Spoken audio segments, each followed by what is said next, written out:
welcome on a royal occasion from the people of East London when their Majesties visit the London County Council's new housing estate on Hackney Marshes. Here the LCC are spending £500,000 to build model homes for 1,000 families. Hackney is proud of its glistening new buildings and prouder still to be able to show them to the King and Queen. You can sense that pride vibrating through the cheers.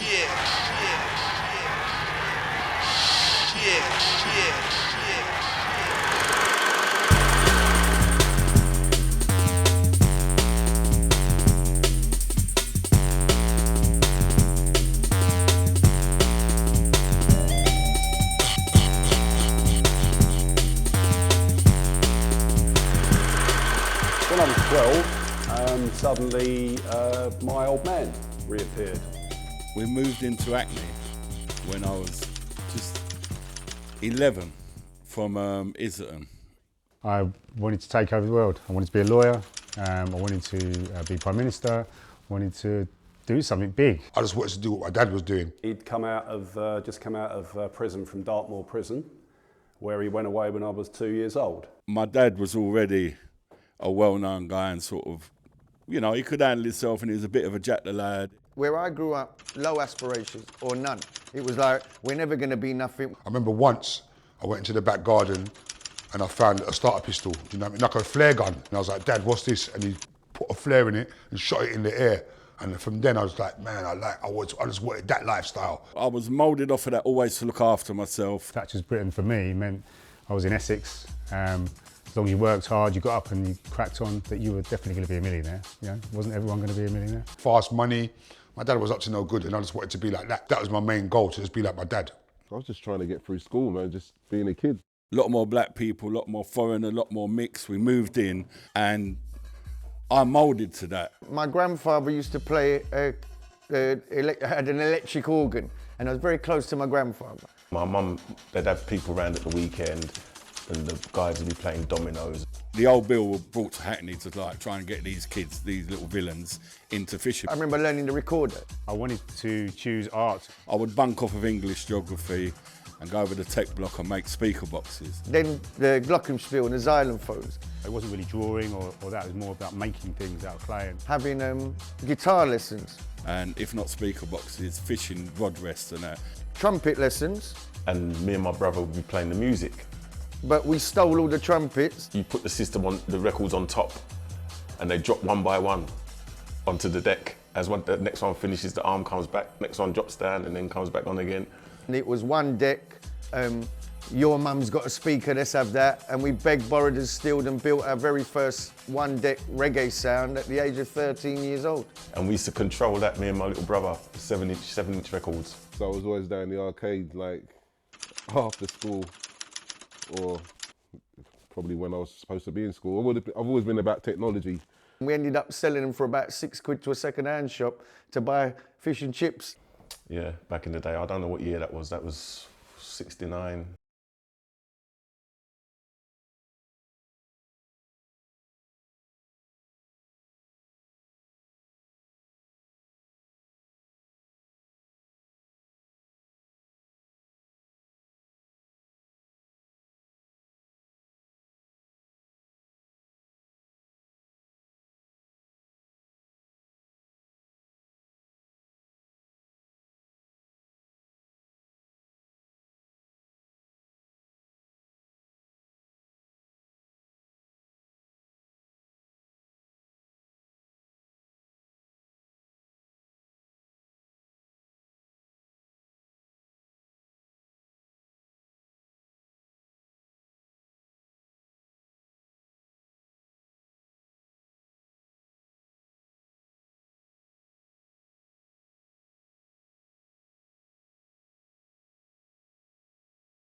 Coming from a West Indian background, music's always been a thing in my family.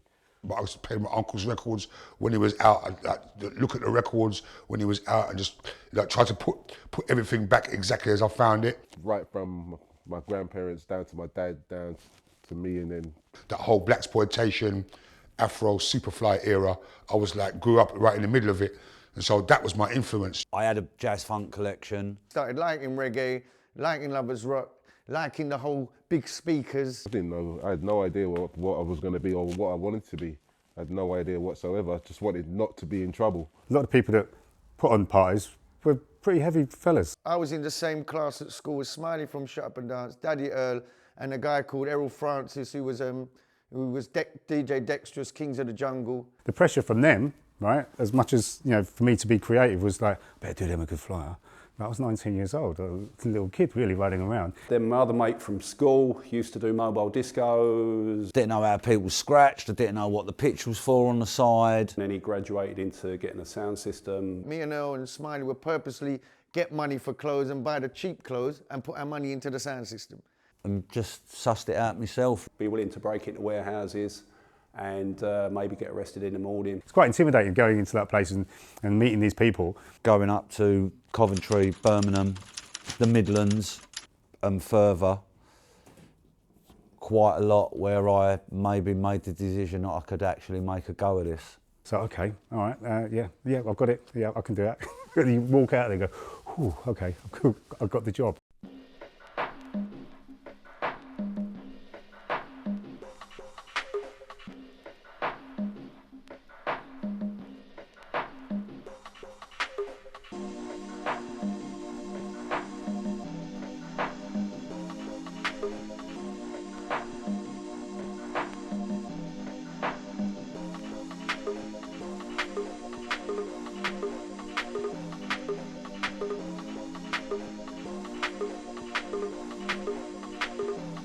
telling you, man, I love this stuff. Jungle, jungle, jungle, jungle, jungle, jungle, jungle, keep in the jungle.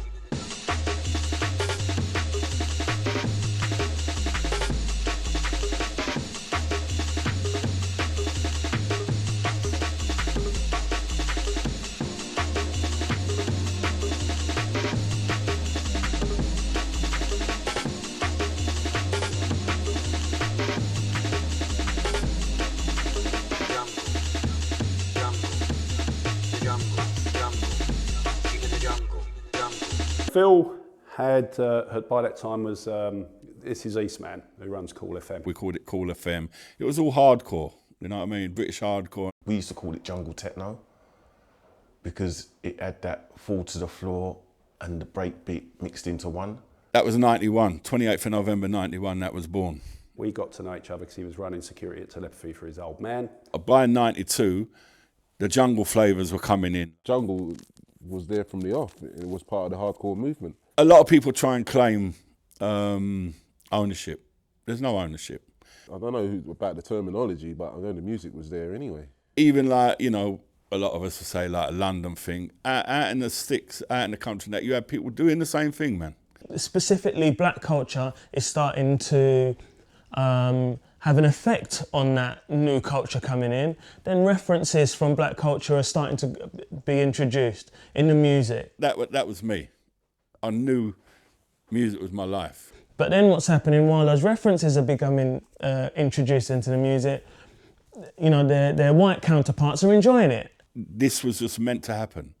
And from all of us doing our own little thing, we all just come together. It happened. It was that timing, you know, like the stars aligning or something, or whatever. That was it. Growing Cool FM as a unit and a family in the very early stages of jungle. The power we got, man, with this radio is ridiculous. It's like we thought we got to do our own event. Phil, no disrespect for him, he had Cool FM, so he had the street, he had the people.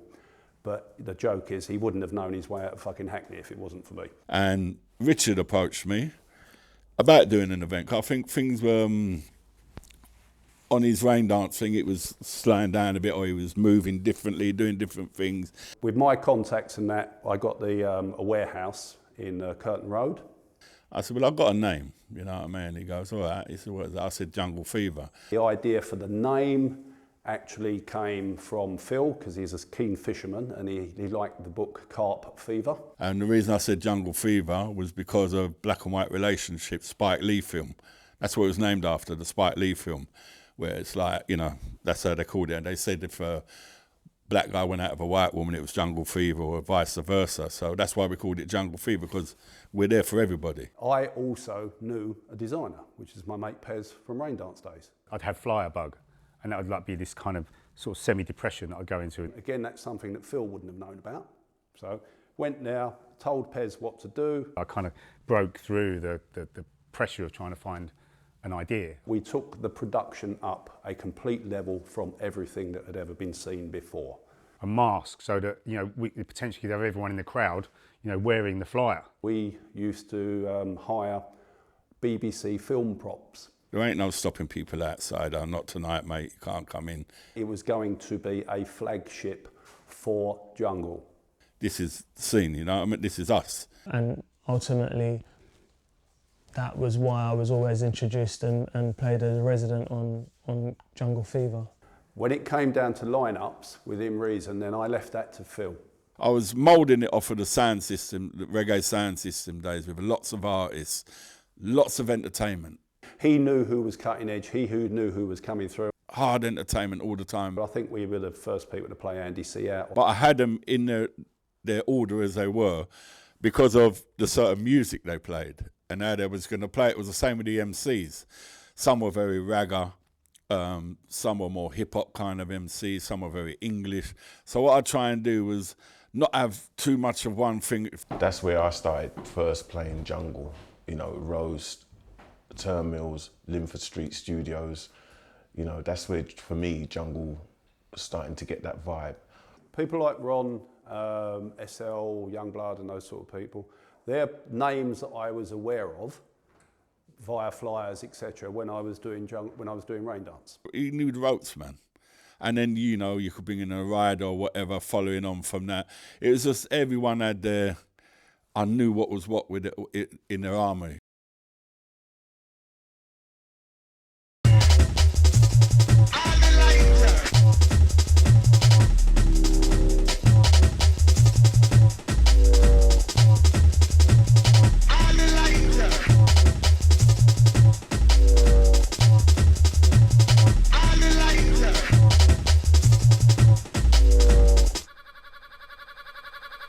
Being tenacious, I just hassled everybody to try and get because that's what I wanted to do. I didn't want to do a job, I wanted to live this life. I wanted to earn money and live that lifestyle of just partying and earning money and living as long as it lasts. Because you got to remember, back then we didn't think it was going to last this long.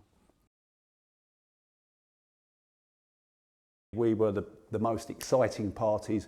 There was certainly an edge, but nothing ever happened in them.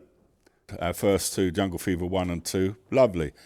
Packed them out and like, Richard, right, we've got to move on. He goes, Linford Studio. I said, nah, not going south.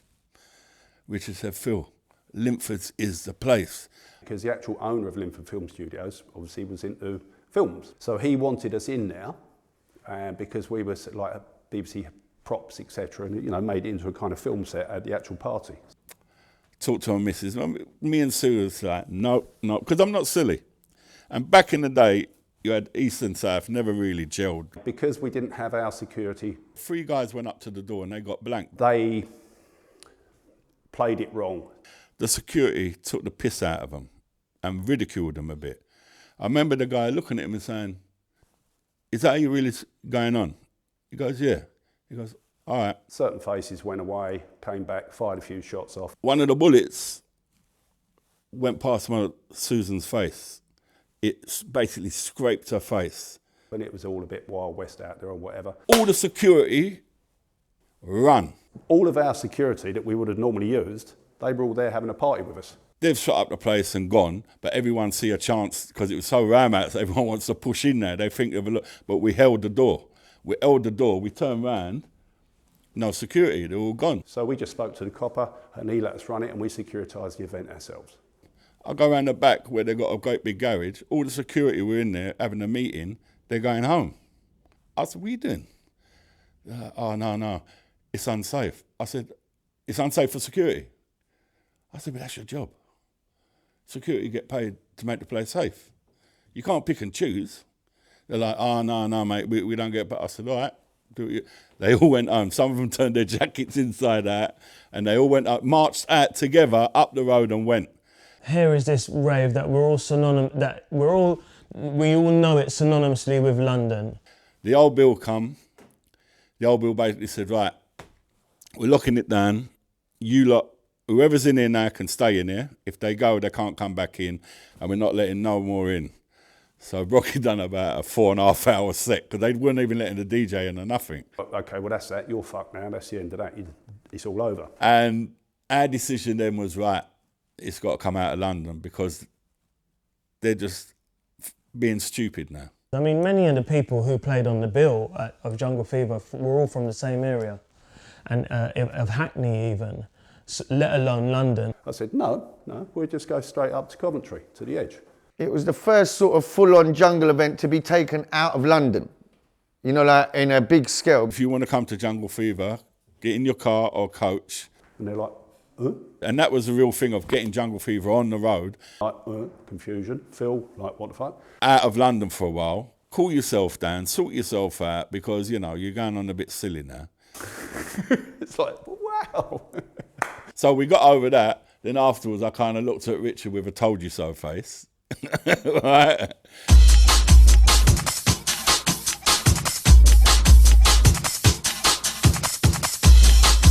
I could earn money whilst having fun. I don't know what the question is.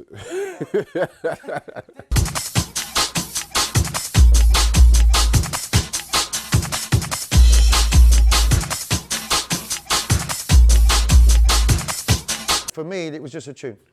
Okay. I played it, I liked it, and for someone else it will mean more.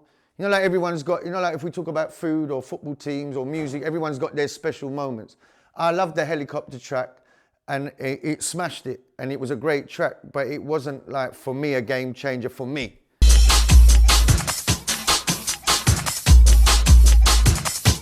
Edge, the Eclipse would never be the same again after that, because Jungle had arrived.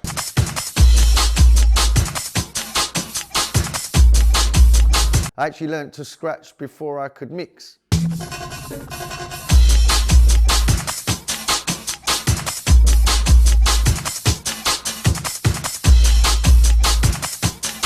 It just happened. It wasn't like this long-term dream.